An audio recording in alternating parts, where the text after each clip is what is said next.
Let's talk a little bit about what I'll call the Plutsky plan, because it came from my friend Todd Plutsky, but I think it's a good plan. But let's think about a little bit of its repercussions and see if it's more or less likely to actually work. Well, first of all, and I threw out in the last video 50 banks. Maybe that's logistically difficult.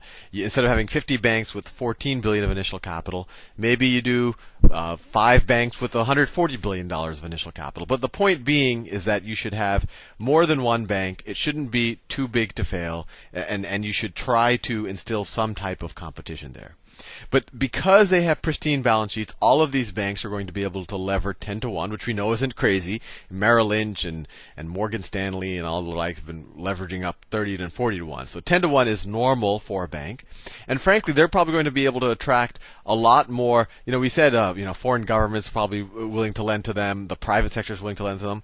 If these are commercial banks, which means that they can take deposits, a lot of people are going to be willing to essentially put their money with this bank, because it has a clean balance sheet and it is essentially owned. It'll be owned individually by the American people, and will have this federal backstop above and beyond the FDIC insurance limits and all of that. Although I do like the one provision to increase the FDIC caps, and maybe I'll do the insurance caps on deposits. But it'll actually be able to attract a lot of deposits from everyday people. They'll feel safer with these banks. So in terms of whether you'll be able to capitalize these banks and lever up 10 to 1, I don't think there's an issue there. Then there's the question: will it solve the fundamental problem of keeping credit markets flowing to those people that needs to keep credit to? Well, we already said that it'll have no trouble being able to have access to funds above and beyond how much the government capitalizes it with. It'll be able to attract deposits. It'll be able to attract investment from the private sector and from international money, especially with this 5-year government backstop. So it will be able to essentially put 10 times as money back into the system. So if you take $700 billion collectively, you'll be able to. This will introduce 10 times as much. So $7 trillion of new loans. 7 trillion of new loans. So if there's 7 trillion that's literally half of the American GDP. You might argue that is too much. That might provide too much credit, and it might go from thawing to overheating credit markets. So then you might say, well, if 7 trillion is too much liquidity, well, why don't we just reduce this number a little bit? Why, instead of saying 700 billion, why don't you make it 100 billion, right? Because then 100 billion, if you do 10 banks with 10 billion each, so you introduce 100. Let me just say 100 billion. They all lever up because it's all new.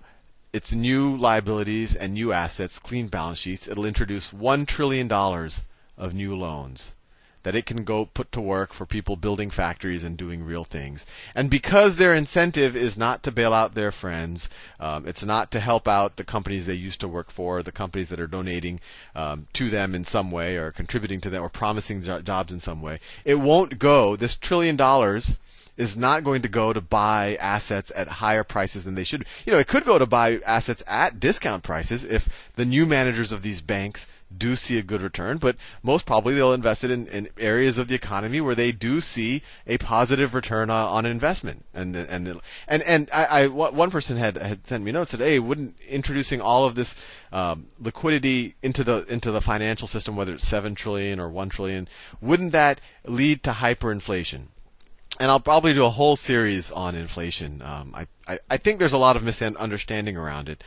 In general, if anyone makes a positive investment, so if I have $1 and I make an investment where it generates $1.20 of benefit, that by definition is not inflationary, because I had $1 in the world.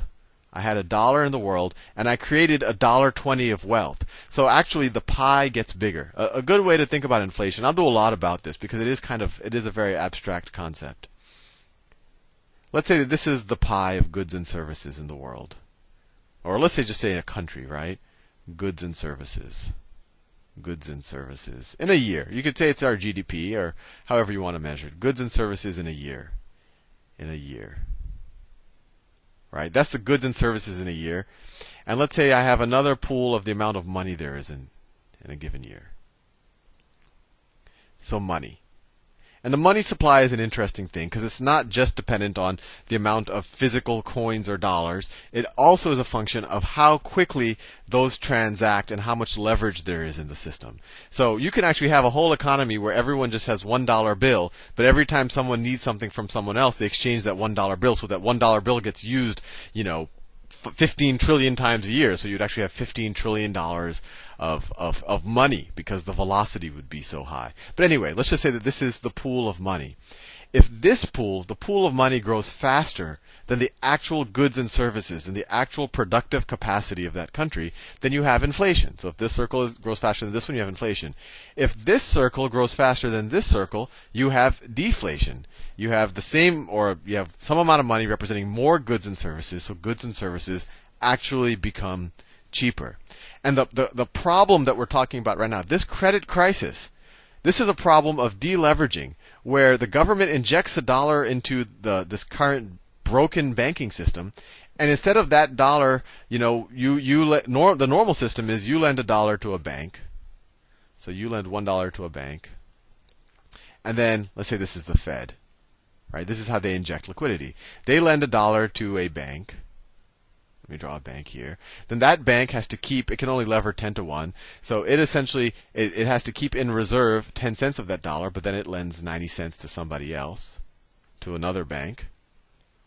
Right? Then that other bank has to keep 10% of that, so it lends 81 cents to someone else. And then that someone else can lend whatever 81 times 0.9 is. So, I don't know, 70 something cents to someone else. But you get the idea that in a normal functioning banking system, $1 injected into the system has this multiplier effect. So it actually creates a lot of money. And that's what people are implicitly talking about when they talk about the printing press. But what's going on right now is the Fed lends $1 to Bank A, but Bank A is so scared that it doesn't lend out to anyone else. It just keeps that dollar, because right now their main priority isn't to try to get a little bit of incremental interest on whatever money they have. Their main priority is survival. So that dollar just goes into a black hole. And so that's what the Fed's frustration is. It keeps lending money into the system, but that money keeps disappearing. And actually, as the economy slows, the velocity of money is going to slow down as well. So the main problem when you have a credit crisis and when you have a recession is actually the money supply shrinks. The amount of goods and services probably shrinks as well, but the money supply shrinks even more. So your main problem is deflation. And that's why, that was the main problem in the Great Depression, and that was the main problem in the Japanese crisis. And Ben Bernanke, he's written papers about this, and he's like, well, you can always cure deflation by printing money and dropping money from a helicopter. Well, to some degree, that's what they've already been trying to do.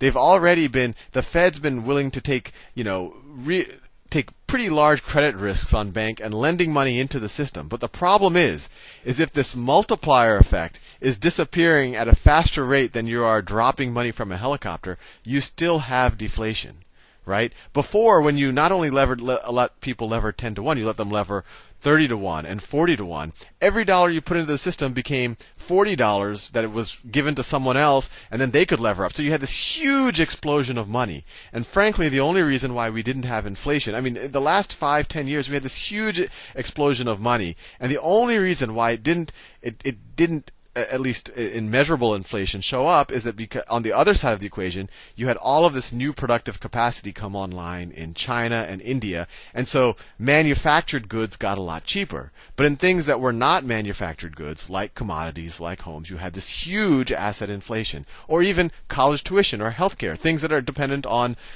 American labor. It became hugely expensive, and that's because you had this huge infusion of, there's different ways to measure money, but the broadest indicator, which is called M3, and I know I'm kind of going out of the domain, but I'll make a bunch of videos on this. The broadest indicator, M3, which the government stopped officially reporting, exploded because there was so much leverage in the system. Now things are the exact opposite is happening. The leverage is disappearing from the system. There's no lending to each other. Everyone is going from 1 to 30 leverage to 1 to 10 leverage. So money is actually disappearing in the system. The velocity is slowing. This is shrinking, but this is shrinking more no matter what the Fed is doing. And frankly, this new $700 billion bailout, I personally think this is the helicopter that Ben Bernanke always talked about using. And whenever you're going to drop money from a helicopter, the question is, where do you drop it? And they think they should drop it into an already broken banking system. The point of this video and the last is maybe you should just drop it into a new banking system, or maybe you just drop it into everyone's pockets and see what happens, and you let new banks form where they can. Anyway, that's all for this video. I know it was a little bit rambling, but hopefully you learned a little bit.